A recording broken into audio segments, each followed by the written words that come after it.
Hello, welcome, and thanks for joining us today for the next webinar in our What's New series. In today's webinar, we'll cover some of the newest features in Microsoft 365 that you can implement in your business, as well as covering some brand new features that are coming up in the next few months. Don't feel like you need to make notes or take it all in straight away, as we'll be sending out a recording of the webinar and a follow-up fact sheet later today. And also, remember, if you have any questions throughout, then please just drop them into the Q&A box at the side at any time. I'll do my best to keep an eye on those as we go along, but there's also going to be dedicated time for questions at the end of the webinar. So, what's on the agenda for today? We'll start with some highlights from the recent Microsoft event, Ignite 2025. New Copilot Researcher with computer use is coming to early access for frontier organizations. You can reference Teams meetings when creating presentations with Copilot. And then I'll round out the webinar covering a selection of quality of life updates that's coming to Teams. And then lastly, of course, what's happening next? As always, it's good to see so many people coming back and joining us again, and welcome to all of the new faces as well. Let's start with a quick introduction to Bedroq. My name is Craig Mundy, and I'm the Digital Marketing Manager at Bedroq. You might even recognize my voice from other videos on our website or YouTube channel. Bedroq is an IT managed service provider, and we're now Microsoft Solutions Partner for security. And this means that most of the IT that we implement is based on the Microsoft stack. So that's including things like Microsoft 365, Microsoft Teams, Azure, etc. This also means that we meet all of the technical competencies, quality of service standards, and customer criteria that Microsoft demand in the IT security world. We're also experts in secure, resilient networks and managed IT solutions where high performance is critical. We work with organizations that have some of the highest security requirements in the UK, and we manage mission critical IT and operational technology for those highly regulated organizations. The most important thing that we want to achieve, no matter what it is your organization does, is to make sure that your IT strategy is supporting your business as a whole. And we do this with the help of our 8 strategic rocks. You can see them on the slide here: data, skills, backup, strategy, investment, security, quality of service, and collaboration. Now, the collaboration rock is the focus of this webinar series, as most of the Microsoft 365 apps that we talk about are collaboration tools. Many people we've come across have invested heavily into their IT, bought all the apps and have the best Microsoft licenses, but they're not using them to their full potential, and therefore not seeing the best return on investment either.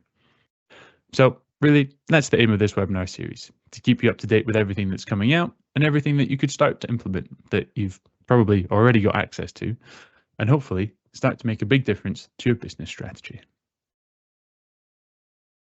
Bedroq also offer cybersecurity support. Now, I'm sure we've all heard and read about cyber attacks in the news, and it's becoming a bit more frequent. And also, recovering from something like this can be a lengthy and costly process. So it's increasingly important for any organization of any size to be prepared because, as I say, these sorts of attacks are becoming more common. Again, as I've said, Bedroq has a lot of experience of working with organizations with these high security requirements. We've got our own cybersecurity specialists who use these sorts of events as ways to improve our own systems and offerings.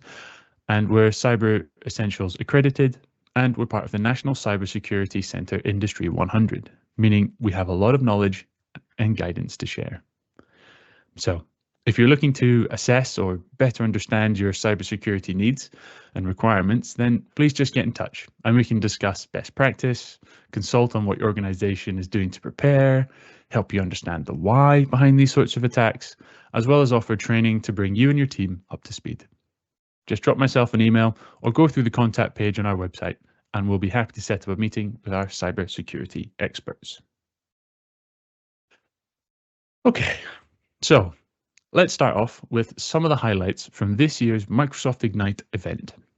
This, in case you don't know, is their annual conference, and it took place between the 18th and 21st of November.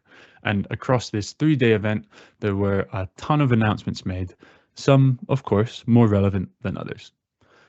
And as has become a bit of a theme over the past couple of years, their focus was on AI, bringing new Copilot and agent capabilities. One of the first features announced was Work IQ. This is Microsoft's new intelligence layer that their AI experiences and capabilities are going to rely on. It is the system that helps AI understand how people actually work day to day. It learns who you collaborate with, what you're working on, and how your tasks, messages, and documents all connect to each other. With that context, Copilot can step in more naturally, offering help that fits what you're trying to get done instead of just reacting to isolated prompts. I suppose you could look at it as essentially the common sense layer that lets AI support your work in a more personal and hopefully useful way.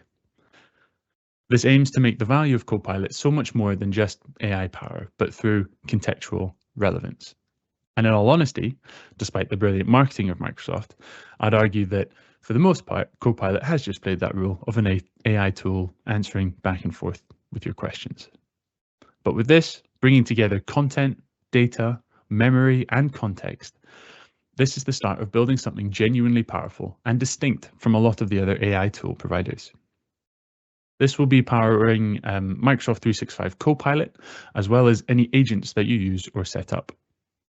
The fact that Copilot is going to have secure access to all of your work data that you allow it to, so obviously within reason, it allows you to create responses and content that is more relevant, accurate, and supportive of your work than ever before.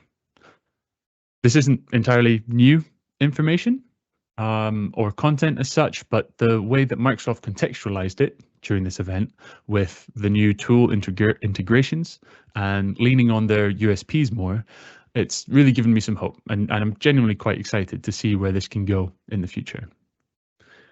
This is in early access now for those via the Frontier program, and they've hinted at it being generally available across Microsoft 365 in Q1 of 2026.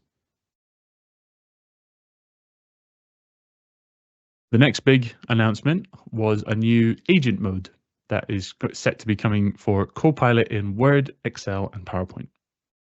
Excel mode is set to make Copilot feel more like someone working beside you rather than a chat box you talk to. You can hand it parts of your work, like cleaning up your writing or organizing data, shaping a presentation, creating dashboards and charts, etc. And it handles the steps inside the app while you stay in the driver's seat. So it's simply a more natural, hands-on way to get help and get things done.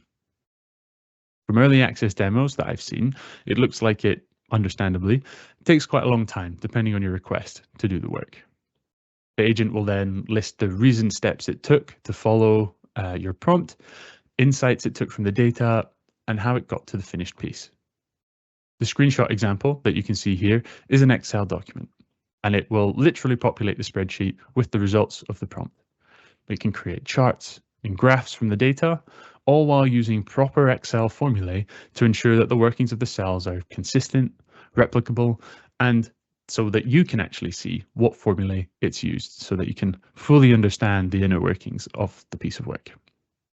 As with any Copilot prompts, it's going to have access to business data, and you can continue to reference your specific documents and emails, etc. within your prompt. With this powerful update coming to Excel, Word, and PowerPoint, you'll be able to create or start by creating a detailed spreadsheet of data. Then you can move to Word and get the agent mode within that to summarize it into a report style layout, and then jump to PowerPoint, to put your summary and your data into a fully fledged PowerPoint presentation.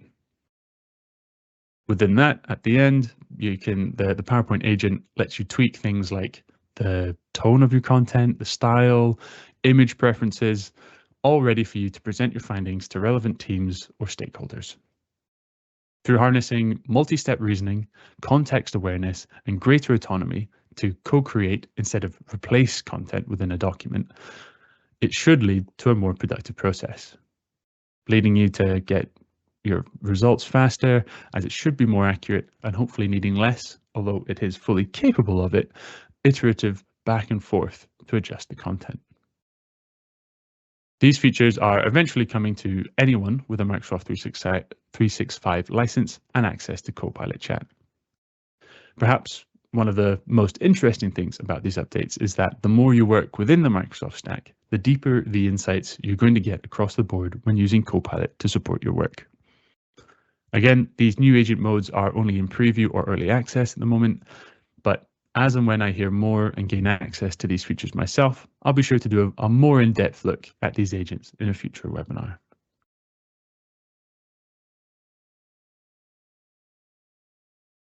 Just quickly, we've got a couple of questions that have come in. So just jumping back to Microsoft IQ. Someone's asking, how is Microsoft IQ, Work IQ, different from Microsoft Fabric, which they understood to be already behind Copilot? I think it's a bit of a refresh. They like to rename things at Microsoft. So I think they've taken a new way of looking at it, some different language, etc., to sort of refresh their take on this intelligence layer behind the workings of Copilot. As with everything, anytime at these Ignite events, it's all flashy and full of jargon and making things look nice and pretty. So again, as it gets released and we get more access to it, then we're going to find out more and see how different it actually is.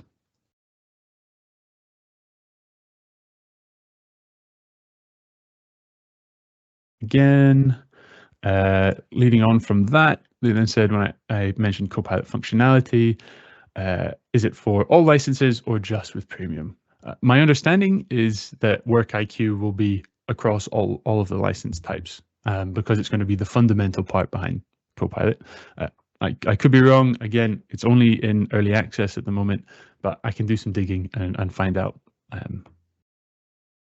a better answer to your question. And someone else asking, how secure is the data you upload to Copilot? That depends currently. That depends purely on the settings that your admins have chosen and set up. It's Microsoft have built a legacy of being secure or trying to be secure. That's their angle. So there's a lot of options and settings that admins can check and go through that way. If you're unsure about uploading something to it, err on the side of caution and don't go for it. But with the way they were talking about all of these updates throughout Ignite 2025, there's definitely an emphasis on them looking at the security side of things and ensuring that your work data is going to be secure. Okay, that looks like that's all of them for now. We'll move on to the last big announcement that I want to cover from Ignite 2025, which is called Agent 365. Since the introduction of AI to the Microsoft stack, that has then developed into agents and Copilot, there's been a lot of IT professionals and admins asking for a solution to manage all of these shiny new toys while ensuring that they're safe and secure. And we've seen Microsoft responding by bringing out admin and management interfaces retroactively, though, to help cover these management issues. But with the announcement of Agent 365, we should be getting a long-term and resilient solution for this. So with this agentic era upon us, so the encouragement is us trying to use agents more. This tool or interface is going to hopefully help your IT admins to keep on top of security and the use of AI throughout your organization. Agent 365 is set to be a one-stop interface where you can manage your custom AI agents almost as if they were real people. You'll get a registry or a directory of your agents, so a big list of them, access controls and security, a visualization of each of their tasks, assignable capabilities, as well as governance settings. It'll also integrate with other interface points as well, such as Copilot Studio, where you actually make the agents, and Microsoft Foundry. Now, I appreciate that this update and feature perhaps won't apply to a lot of you joining us today, but it does show, like I said earlier, that Microsoft might actually be listening to feedback in the community, and it's certainly a clear indicator that they're continuing to take security very seriously. There was a lot of talk, as I said, about security, governance, and compliance enhancement throughout this year's event. And honestly, oops, bit of a spoilers there.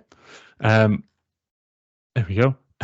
Honestly, there were some quite refreshing and honest parts throughout the presentation as well, where there was a clear recognition from Microsoft of some of the barriers that many of us are facing. So questions like, how secure is it for me to upload my company's data into Copilot? Things like that. They're aware that there are blockers for people fully embracing AI into their work. So I'm hoping that it means they'll be doing a lot more to break down some of those barriers in the future.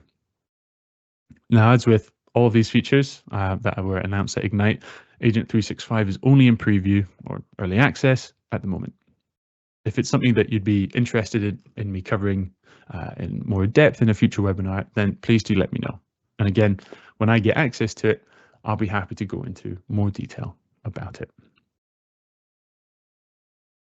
Okay, so moving on from Ignite, but sticking with Copilot, we've got a new Copilot researcher with computer use mode.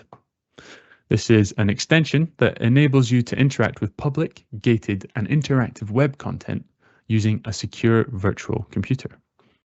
Basically, Microsoft claimed that deeper research and better outputs come from using this mode. A couple of main points that jumped out to me when I was reading about it. It can ask you for credentials to log into specific websites or to access areas of, say, SharePoint, things like that. So when that happens, you take control. It'll be working through your prompt. It'll pop up with the window for you to pop in the details. You pop those in. They won't be saved anywhere. And then you hand it back to Copilot and off it goes. And this virtual machine is isolated from your network and internet as well. So it should be secure in terms of it being able to look at organizational data as well as the account stuff that you've logged into. Now, basically, my understanding is that this will be something similar to that work IQ concept that I talked about earlier. It'll give Copilot access to more data, both local, cloud, online and offline, and gated behind logins, meaning you should get a fuller and more robust answer to your prompts. You can see on the right here that although it can have access to any of those specific areas on that list, work, emails, etc., you can also toggle them off. So depending on your requirements, it can be somewhat flexible as well. It's also good to note here that Microsoft say that this comes with enterprise-grade security and admin controls. So your organization can confidently enable computer use while keeping sensitive data protected. Honestly, this one doesn't sound too different from simply using researcher mode, but again, it's not been fully released yet. So, well, I'll just have to keep an eye on it. And as it gets rolled out to more general access, I can let you know how much of an impact it actually has. As of early November, it was released into early access, again, for those organizations in the Frontier program, but there was no clear or obvious timeline that I saw anyway for general access at the moment. So I'll keep you posted. Up next, we've got an update to a feature that I've discussed in previous webinars. I have generally covered Copilot within PowerPoint in the past, and that it has some struggles producing meaningful presentations. However, Agent Mode, as I discussed earlier, will hopefully level it up and make it more reliable in the future. But in the meantime, however, Copilot can still help you break that white space in a presentation and help give you some ideas for improving your slides. With this update, you'll soon be able to reference a Teams meeting that Copilot can use to get started. My understanding is that Copilot will have access to any shared documentation, images, meeting agenda, and other text-based data shared within the meeting. It's currently not clear if it will be able to access things like the recording and the catch-up versions, or even the automated notes. But despite the lack of clarity on what it can access, this update should still help save you some time from referencing individual documents or copying and pasting information into your prompt. By typing \\, then the name of the meeting, you should be able to get a head start on your PowerPoint presentation with just a few clicks, ensuring that all of the, well, hopefully, all of the core information that was shared within that meeting gets captured and brought into a presentation. This update was due to roll out last month, but it's now set for mid to late January 2026. As always, I'll be sure to test it out when it's released and keep you all updated on how useful or otherwise it may be.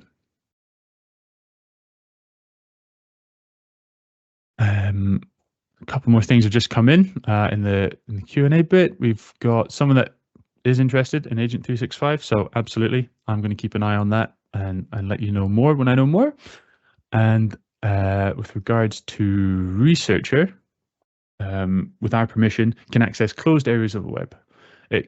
Yes, it absolutely could raise security and access concerns. I totally understand that. As I say, they've stated that it's coming with their top end security, and because it's on a virtual machine, it's fully isolated from internet and other people accessing it. It should be as secure as it can get. But as always, someone will find a way to mess around with those settings, I'm sure. So it's just something to be aware of. It could be a really cool feature for us to be able to access and try out different things with these prompts. But again, if you're unsure about it, if admin are unsure about it, if what Microsoft are saying about the security isn't necessarily spot on, then err on the side of caution and you don't have to use it. You can continue to use Copilot in other ways. Researcher is a mode that you have to turn on. The researcher with computer use as well. That is very specifically a different mode that you have to turn on. So you can choose to use it, or you can choose to avoid it. But you're absolutely right. It could raise some concerns. Okay. Right. So now let's have a little look at a few smaller but nice quality of life focused updates that are coming to Microsoft Teams. First up, I think is a bit of a fun one that I reckon might actually help with your organization as well. So soon you'll be able to create or edit sections within Teams. And when you do so, you'll be able to add an emoji as well as a custom name. So as I said, you're already able to add emojis as the name of a section, but you have to do that through pressing Windows key and full stop, which opens up the emoji window, and it's not quite the same. However, when this update rolls out, there's going to be a native way of adding emojis as part of the naming dialog box. As I prefaced, it's not necessarily the most impactful update.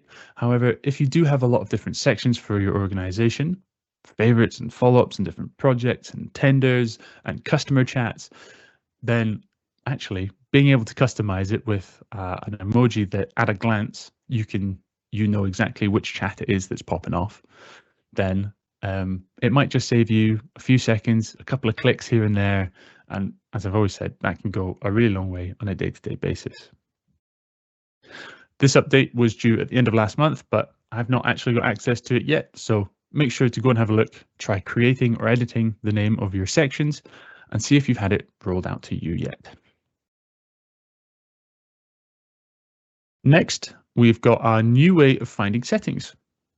Now, if you're a long-term watcher of these webinars, then you'll know that I've talked through many a feature or update that can toggle on or off, or that you need to go and customize within the settings to make it better suit your needs and preferences.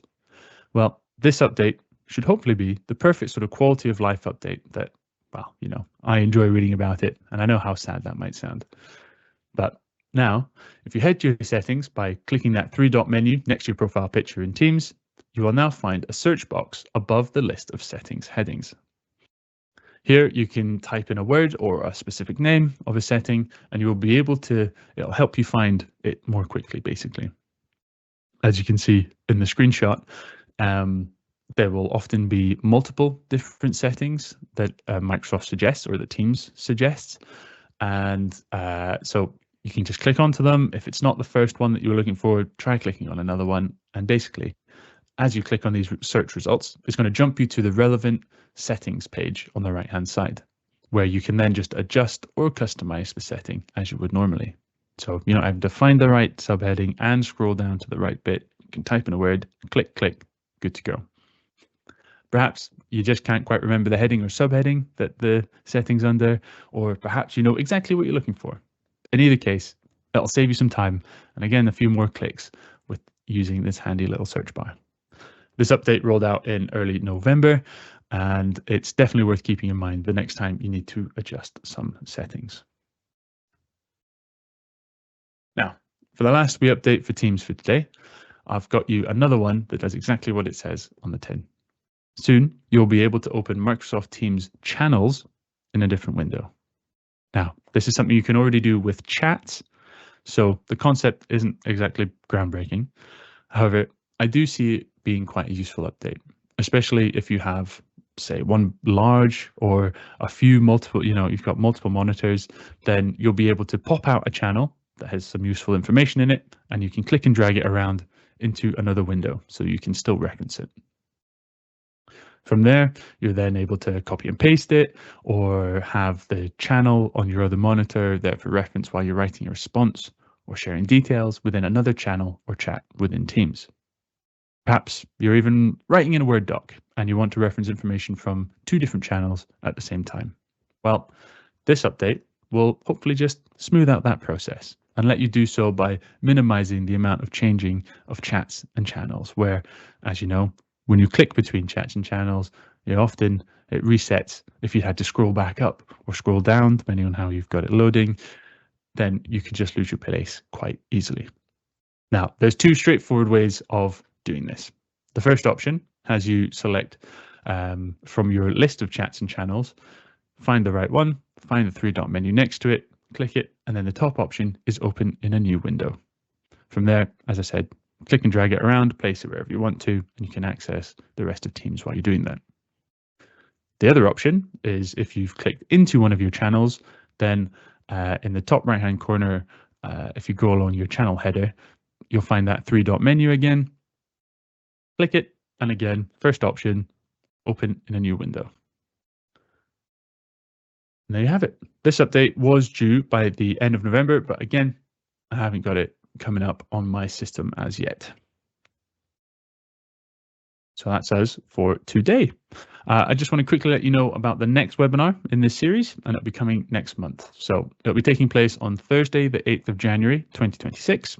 And you can register for that now on our website or through the link that my colleague has posted into the chat box just now. We, of course, look forward to seeing you all there. And if there are any topics or questions that you wish for me to cover in the next webinar, then please get in touch with me and I'll be happy to have a look. That's the link in the chat just now. So if you just want to get it into your diary, then please make sure to go ahead and register now. And remember that all of these webinars are recorded and accessible through our YouTube channel and our website. So make sure to go and have a look through them if you're interested in seeing anything that you've missed. And of course, please share them with your colleagues as well. I'll now just quickly take you through our stakeholder workshop that Bedroq run called the 8 Rocks Assessment. It takes you back to those 8 rocks that I discussed at the beginning of the webinar. It's a stakeholder workshop designed to get a consensus on your business priorities. It can be conducted face-to-face or virtually, and it gets leaders and investors aligned behind the best way to fully assess your IT strategy. There are no cost implications with this other than a mutual investment of time. So if you're an IT leader at your organization and need a bit of backup to prove to the CFO that you need a bit of investment for your IT, or if you're looking at ways to better use your existing IT investments, Bedroq are going to be happy to look at all of these things. So please just let us know if it's something that you're interested in, and we'll be happy to set this up and introduce you to the team that will walk you through this process. Now, I've answered a few questions, but we do have time for Q&A. Got a couple of minutes, so I'll just have a quick look and see if I've missed anything that have come through. Just one that says, how will this work with OT hardening? I'm assuming that's with regards to all of the security concerns generally. I don't know the specifics around that. Again, with it being early access, there's not a huge amount of information out there. It's all talking about in theory, how it'll work and how secure it is and how amazing and shiny it is going to be. But hopefully in the coming months, as people start to play around with it, start to play with some settings, we'll get some information with the that we can dive into and hopefully make us all a bit more comfortable, or confirm our worries about security and using these new features. But that seems to be all of them that have come through, all the questions for now. So if you have any more that come to mind, perhaps while you're looking through the fact sheet later today, or just that come to mind at any time, then please feel free to reply to the email that I'll send out with the recording. As always, I'll be happy to help with any queries about this content in the webinar or anything else, and we'll look to cover your suggestions in the future as well. Just a quick reminder about cybersecurity. If it's on your mind, you want to talk to someone about it, just drop me an email or get in touch through our website. So again, thank you very much for joining us today, everyone. And for those of you who celebrate it, I hope you have a lovely time with family, or trying to avoid your family, over the festive period, and a happy new year for when it comes. I'll hopefully see you all in 2026. Goodbye.